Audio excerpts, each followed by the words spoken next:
Coñecín algúns homes que levaron a bandeira vermella cando era pecado e fermosa como vaga da cibro.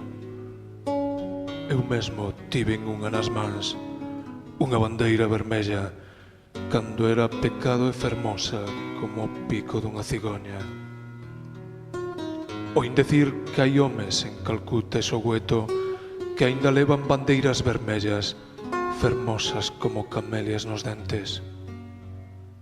Pero eu, hoxe, non quería falarvos da orgullosa, vermella e triste bandeira que quentou as mans dos que estaban debaixo, pecado e fermosa como lapa do carbón.